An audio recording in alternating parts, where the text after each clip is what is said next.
आज मैं लेकर आई हूँ एक ऐसी नई स्नैक्स की रेसिपी जो कम सामान में, कम समय में और ज़बरदस्त स्वाद के साथ तैयार हो जाती है। ये रेसिपी आपको इतनी पसंद आएगी, एक बार इस रेसिपी को रुक कर देख लीजिएगा। स्टेप बाय स्टेप इस रेसिपी को देखकर अगर आप बनाएंगे तो आपकी भी रेसिपी बहुत टेस्टी, आपका स्नैक्स बहुत बहुत टेस्टी बनकर तैयार होगा। तो चलिए देरी ना करते हुए मैं आपको लेकर चलती हूँ अपनी किचन में और मैं बताती हूँ कि मैंने इस रेसिपी को कैसे तैयार किया है। चलिए शुरू करते हैं। सबसे पहले मैंने यहाँ पर इस रेसिपी को, इस स्नैक्स को बनाने के लिए एक कटोरी पोहा को अच्छी तरह से कपड़े से साफ करके ले लिया है और अब मिक्सी के जार में इसको डाल करके मैं पीस लूँगी। तो चलिए मैं पीस करके लेकर आती हूँ। देखिए मैंने अब इसको, पोहे को पीस लिया है। देखिए बारीक मैंने पोहे को पीस लिया है। इतना ही बारीक ये पोहा पिसता है, इससे ज़्यादा बारीक ये नहीं होता, ये थोड़ा दरदरा ही रहता है। चलिए गैस जलाकर गैस पर पैन रख दिया है और डाल दिया है थोड़ा सा सरसों का तेल। तेल को अच्छी तरह से गर्म होने के बाद हींग, हरी मिर्च और बारीक कटी हुई प्याज डाल दी हैं। अब इनको हमें फ्राई करना है ब्राउन होने तक। फ्राई हो चुकी हैं, थोड़ी सी हल्दी डाल दी है, थोड़े से डाले हैं चिल्ली फ्लेक। अब इन सबको मिक्स कर लेना है। गैस की फ्लेम को स्लो ही रखना है।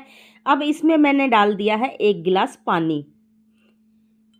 1 कटोरी हमारा पोहा था तो 1 गिलास मैंने पानी डाल दिया है। अब मैंने डाला है स्वाद अनुसार नमक। नमक को और मसालों को मिक्स करके अब देखिए मैंने यहाँ पर कसूरी मेथी डाल दी है। मेरे पास हरा धनिया नहीं था तो इसीलिए मैंने कसूरी मेथी डाली है। आपके पास हरा धनिया हो तो वो डाल देना। जब पानी में बॉईल आ जाए तो हमने जो पोहा पीसा था उसको इसमें डालकर अच्छी तरह से मिक्स कर लेना है। जल्दी जल्दी मिक्स कर लीजिएगा सही से, क्योंकि ये जल्दी ही, जैसे सूजी एक साथ इकट्ठा होने लगती है गर्म होने के बाद में, ऐसे ही पोहा भी बहुत जल्दी इकट्ठा हो जाता है। तो इसीलिए गांठों को हटाते हुए फटाफट हमें इसको मिक्स करना है। गैस की फ्लेम को यहाँ पर स्लो कर देना है।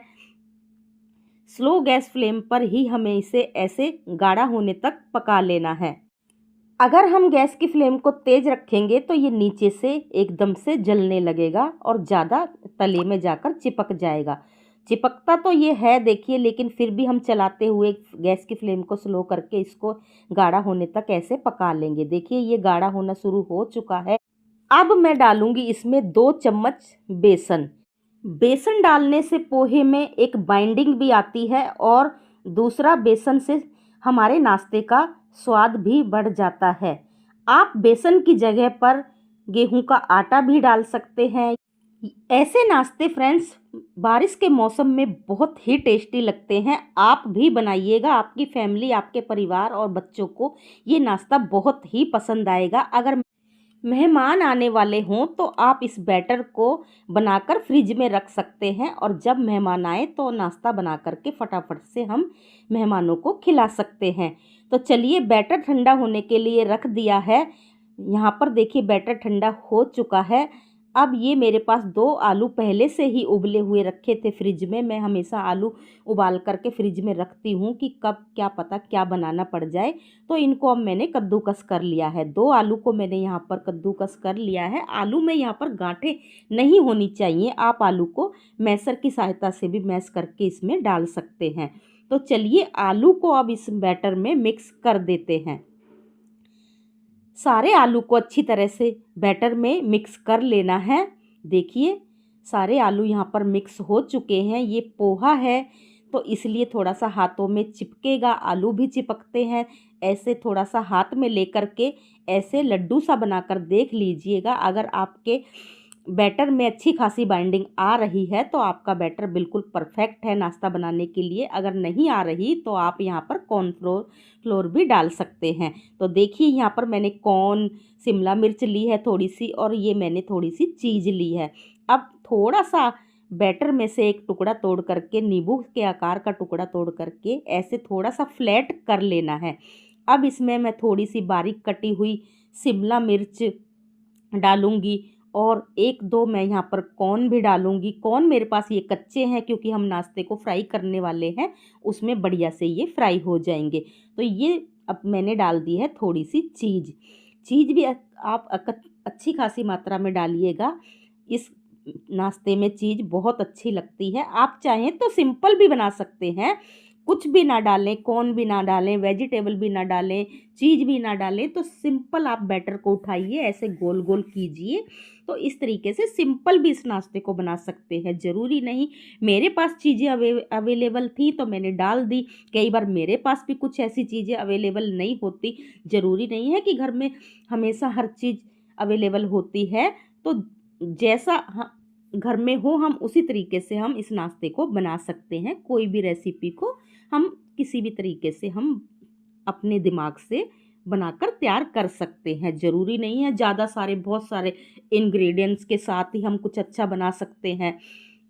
तो चलिए इसी तरीके से इन सारी चीज़ों को भर कर के मैं ऐसे गोल गोल टिक्कियाँ बना लूँगी। आप चाहें तो गोल गोल भी बना सकते हैं, इनको अप्पे पैन में भी बना सकते हैं। मैं आज आपको इनको कढ़ाई में ही बनाकर दिखाऊंगी। आप चाहें तो इनको अप्पे पैन में भी सेक सकते हैं। अगर अप्पे पैन में बनाना है तो आप इनको गोल गोल रखना। यहाँ पर तेल गरम अच्छा खासा होना चाहिए। अच्छा तेल गरम होने के बाद में मैंने एक एक करके अपने नाश्ते को कढ़ाई में डाल दिया है। गैस की फ्लेम को फ्रेंड बिल्कुल भी स्लो या मीडियम मत करना। मीडियम चाहे कर लेना अगर आपको बीच में लगे कि हमारा नाश्ता जल रहा है, लेकिन स्लो जब आप डालोगे ना नाश्ते को, स्लो फ्लेम पे बिल्कुल मत डालना। अगर आपका तेल ठंडा हुआ, नॉर्मल टेम्परेचर पे हुआ और गैस आपने स्लो करके रखी तो आपका नाश्ता कढ़ाई में जाते ही, तेल में जाते ही फट जाएगा। ये टिप आप बिल्कुल याद रखना, क्योंकि मेरे साथ भी ऐसा ही हुआ था। मेरा पहला जो ये वाला बैच है खूब बढ़िया से सिक चुका था, लेकिन गलती से मेरे दूसरे बैच में मेरा तेल ठंडा हो चुका था तो मेरा पूरा नाश्ता तेल में बिखर चुका था। लेकिन आप इसको देखिए, ये मेरा पहले बैच वाला है। मैंने बढ़िया से इसको सेक लिया है, फ्राई कर लिया है। एक तरफ से जब तक अच्छी तरह से हल्का गोल्डन ब्राउन ना हो जाए तब तक आपको पलटना नहीं है। उसके बाद पलट करके आप इसको, जब ये नीचे से अच्छी तरह से हो जाए, एक बार पलटने के बाद में फिर गैस की फ्लेम को हाई टू मीडियम करते हुए पूरे नाश्ते को फ्राई कर लीजिएगा। देखिए कितना बढ़िया हमारा नाश्ता फ्राई होकर रेडी हुआ है, कितना बढ़िया सिका है। ये ज़्यादा ऑयली भी नहीं होता। देखिए कितनी सुंदर सुंदर गोल गोल पोहा आलू की टिकिया कहिए या फिर आप कोई भी नाश्ते को, इस नाश्ते को नाम दीजिए, बहुत ही टेस्टी लगता है। मेरे बच्चे तो इस नाश्ते को पोहा आलू की टिक्की बोलते हैं कि मम्मी पोहा आलू की टिक्की बना लो। तो देखिए कितनी सुंदर लग रही हैं। ये खाने में भी बहुत टेस्टी लगती हैं। तो चलिए दूसरा बैच भी मैंने यहाँ पर डाल दिया है, लेकिन यहाँ पर मैंने गैस थोड़ी स्लो कर दी थी तो ये पूरा नाश्ता मेरा दूसरे बैच का बिखर चुका था।